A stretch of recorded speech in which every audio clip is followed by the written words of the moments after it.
আলহামদুলিল্লাহ বন্যার্থদের জন্য আমাদের কাজ চলতেছে। কাজ এখন চলমান। এই যে পেঁয়াজ কাটা হয়েছে, আলু কাটা হয়েছে। কাল যেই উত্তর দিকে মানে আমরা যেই পাশে গেছি তার অপর পাশে যে যেতে বলছেন। হ্যাঁ, কালকে আমাদের আরেকটা টিম ইনশাল্লাহ কালকে অপর পাশে যাবে। তো আলহামদুলিল্লাহ আমাদের যে দাওরা হাদিসে যে ভাইরা আছে আজকে ওনারা কাজ করতেছেন, কালকে তারা ওইখানে যাবেন। তো এখানে যাওয়ার জন্য ওনারা আলহামদুলিল্লাহ 3 ডাক রান্না করবেন। এই যে আলহামদুলিল্লাহ 1 ডাক রান্না হয়ে গেছে, এখানে রান্না করা আছে। তারপর হচ্ছে আরেক ডাক বড় ভাই রান্না করতেছেন, আরেক ডাক মনে হয় করবেন। আলহামদুলিল্লাহ ওনারা অনেক মেহনত, সারা রাত্রে মেহনত করছেন। তো আমরা মাত্র আসলাম আইসা এখন হচ্ছে বর্তমান পরিস্থিতি হচ্ছে জাহিদ হুজুর আসছেন, ওনাদের সাথে করতেছেন, কথা বলতেছেন কালকের বিষয় নিয়ে। আসসালামু আলাইকুম রহমতুল্লাহ। সম্মানিত দেশবাসী, আপনারা দেখতে পাচ্ছেন যে এরকম হাজারো কষ্টের মাঝে আমাদের ছাত্র টিম ভাইয়েরা অনেক কাজ করে যাচ্ছেন। আলহামদুলিল্লাহ এটা শুকরিয়ার বিষয় যে এখানে অনেক পর্যাপ্ত একটা স্রোত, এই স্রোতের মাঝে আমাদের ছাত্র ভাইয়ের টিমরা কালকে রাত্রে থেকে আলহামদুলিল্লাহ কাজ করতেছেন। তো আলহামদুলিল্লাহ জি আলহামদুলিল্লাহ। হ্যাঁ ভাই, এরকম আমাদেরকে এরকম শুকরিয়া জানাইছেন। আলহামদুলিল্লাহ ভাইরা অনেক কাজ করতেছেন। বিশেষ করে জাহিদ হুজুরের কথা বলবো, উনি তো আলহামদুলিল্লাহ খাওয়া দাওয়া সব কিছু ছেড়ে ভাইদের কষ্টের কথা চিন্তা করেই করতেছেন আলহামদুলিল্লাহ। আসসালামু আলাইকুম রহমতুল্লাহ বারাকাতুহু। আমরা এখন বর্তমান অবস্থান করছি নাজিরহাট কলেজ বিশ্ববিদ্যালয় এবং নাজিরহাট কলেজ দুটার মেইন গেটে। এখানে পর্যাপ্ত পরিমাণ স্রোত, এখানে কাজ করতেছেন আমাদের জামি ইসলামী অবাইদিয়া নানুপুরের প্রতিনিধি দল, নানুপুর অবাইদিয়া জমিলি সংস্থার একটি টিম। আমরা এই প্রান্তে কাজ করতেছি। আমাদের আজকে গতকালকে রাত্রে থেকে এখানে যখন বাস ভাঙার পর থেকে আমরা এখানে আলহামদুলিল্লাহ আসি এবং আমাদের সহপাঠীরা একদম বিভিন্নভাবে বিভিন্ন টিম হয়ে আমরা কাজ করতেছি। আমাদের কিছু টিম ওই কলেজের দিকে ভিতরে কিছু ওই দিকের বাড়িগুলো কাজ করতেছে, আর কিছু টিম আছে এই নাজিরহাট বাস স্ট্যান্ড এবং রাস্তার মাথার দিকে কাজ করতেছে। এবং আমাদের উদ্ধারকর্মী যে রেস্কিউ টিম তারা উদ্ধারের কাজে নিয়োজিত আছেন। আর আমাদের বর্তমান নাজিরহাট উচ্চ বিদ্যালয়ের মধ্যে আমরা ত্রাণ বিতরণ করতেছি। সকলেই আমাদের সকল প্রতিষ্ঠান ভাইদের জন্য দোয়া করবেন।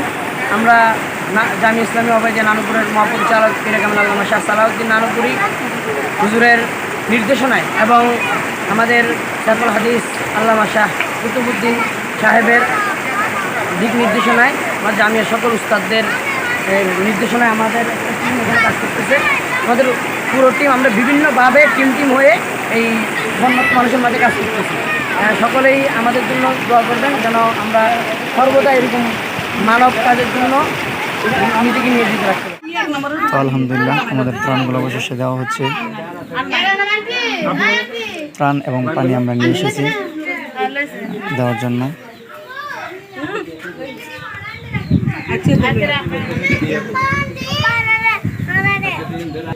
আলহামদুলিল্লাহ মানুষ আজকে বাসস্থান হারা এরকম জায়গায় 2 তলাতে অবস্থান করতেছেন। তো আমরা এখানে ত্রাণ দিতে আসছিলাম এবং পানি, আমরা 2 তলাতে আছেন। তো এই হচ্ছে চট্টগ্রামের হালত। এই আমরা এখন ওই 2 তলাতে দিয়ে আসলাম, এখন আমরা নিচে নামতেছি। তাই পানি হচ্ছে বুক পরিমাণ পানি, আরও বেশি পানি ছিল, কমেছে আলহামদুলিল্লাহ একটু কমেছে। তো আমরা এর ভিতরে ওনারা অবস্থান করছেন এই 2 তলার ভিতরে, নিচে পানি, কোথাও যেতে পারতেছেন না। আমরা ত্রাণ এবং পানি নিয়ে এসেছিলাম, কিছু খাবার এবং পানি নিয়ে এসেছি। তো আমরা যে এই পানির ভিতরে আমরা খাবার দেওয়ার জন্য আসছিলাম আলহামদুলিল্লাহ। তো অনেকে আমাদেরকে সহযোগিতা করেছেন আলহামদুলিল্লাহ। আরও যদি আমাদেরকে সহযোগিতা করেন তাহলে আমরা এরকম জায়গার ভিতরে যারা আছেন, যারা এখন বের হতে পারতেছেন না, যারা দূরে অবস্থান করতেছেন, 2 তলাতে অবস্থান করতেছেন, তাদেরকে আমরা এরকম সহযোগিতা করতে পারবো ইনশাআল্লাহ। এখন আমাদের ত্রাণগুলো নিয়ে যাচ্ছেন। ভাই আপনি যে এই যে এত কষ্ট করে নিয়ে যাচ্ছেন, আপনার একটু অনুভূতিটা বলেন। 1 মিনিট অনুভূতিটা শেষ করে ফেলবেন। আলহামদুলিল্লাহ ত্রাণগুলো নিয়ে যাচ্ছেন। মাদ্রাসার ছাত্ররা এখনো খানা খায় নাই, যারা দুর্যোগের মধ্যে আছে, এই জন্য আমরা আমাদের জানমাল কষ্ট করে তো আমাদেরকে কিছু ত্রাণ পাঠাচ্ছে আর কি। হ্যাঁ, আলহামদুলিল্লাহ, শুক্রিয়া শুক্রিয়া। তো আলহামদুলিল্লাহ, এই যে সকাল থেকে কিচ্ছু খায় নাই আমাদের ভাইয়েরা, আলহামদুলিল্লাহ আমাদের ত্রাণ দেওয়ার জন্য যাচ্ছি। একটা মাদ্রাসা ছাত্র ভাইয়েরা আটকা পড়ে গেছেন, সেখানে আমাদের ছাত্র ভাইয়েরা যাচ্ছেন ত্রাণ নিয়ে, এই যে কিছু খাবার নিয়ে যাচ্ছেন ওনাদের কাছে, খাবার প্লাস পানি নিয়ে যাচ্ছেন এখন ওই ছাত্র ভাইদেরকে দেওয়ার জন্য।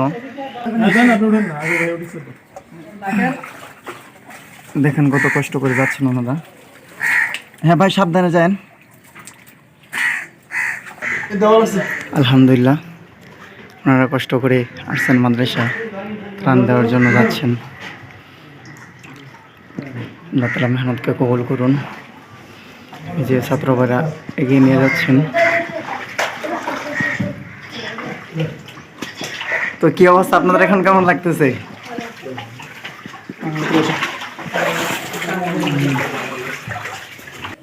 আসসালামু আলাইকুম রহমতুল্লাহ। তো হুজুর, কি অবস্থা? এই যে এখন আপনাদের যেহেতু এখন এই নিচে বন্যা, ছাত্র ভাইরা, ছোটো ছোটো ছাত্র ভাইরা আছেন, এনারা বের হতে পারতেছে না। তো এই ক্ষেত্রে আপনাদের এখন খাবার, তারপর হচ্ছে এখন যে নিত্যনৈতির যে প্রয়োজনীয় যে জিনিসগুলো আছে, এগুলো আপনারা পাচ্ছেন কিনা? আলহামদুলিল্লাহ,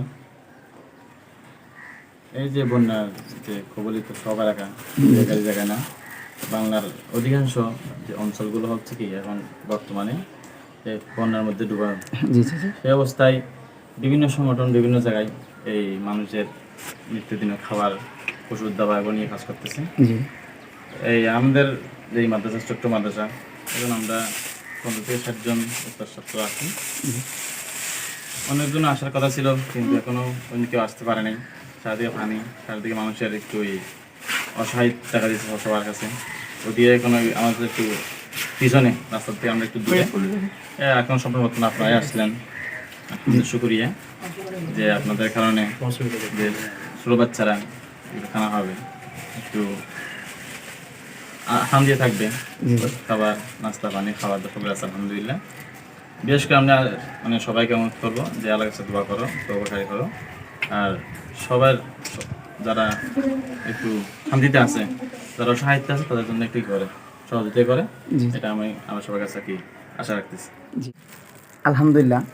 তো আমরা বলতে চাই যে এরকম যারা এরকম মাদ্রাসা, মসজিদের ইমাম সাহেব এবং যারা এরকমভাবে আটকে আছেন, যারা খাবার পাচ্ছেন না, তো আমরা চাবো যে একটু খোঁজখবর নিয়ে যে ওনারা খাবার পাচ্ছে কিনা, ওনারা এখন বর্তমান যে নিত্য নতুন যে প্রয়োজনীয় যে জিনিসগুলো আছে ওনারা পাচ্ছে কিনা, এটা অবশ্যই আমরা সকলেই লক্ষ্য রাখবো। যারা আমরা ত্রাণ দিচ্ছি, যেখানে পাচ্ছে ওইখানে যেন বারবার না যায়, যেখানে ত্রাণ পাচ্ছে না, যারা খাবার পাচ্ছে না, এখন যে প্রয়োজনীয় জিনিসগুলো আছে সেগুলো পাইতেছে না, অবশ্যই আমরা ওইগুলো লক্ষ্য করে ওইখানে আমরা দেবো ইনশাল্লাহ। হুজুর যে কথাগুলো বললেন, অবশ্যই মসজিদ মাদ্রাসা যেখানে ডুবে গেছে, তো এইগুলোর খোঁজখবর ইনশাল্লাহ আমরা রাখবো। অনেক সময় হুজুররা যারা একটু মানে বলতে পারে না, লজ্জায়, অবশ্যই এদের খোঁজখবর নিয়ে আমরা একটু সহযোগীর হাতটা আমরা বাড়াই দেবো ইনশাল্লাহ। তো অবশ্যই এখন যেই পরিস্থিতি চলতেছে আমরা দোয়া করব, এবং যে যাই পারি আমাদের নিজ নিজ নিজ নিজ জায়গা থেকে আমরা সহযোগীদের হাতটা বাড়াই দেবো ইনশাল্লাহ। তো সকলের কাছে দোয়া, দেশবাসীর কাছে দোয়া, যেন আমাদের যে এখন যে প্রাকৃতিক যে দুর্যোগ চলতেছে যেন এটা ভালো হয়ে যায়।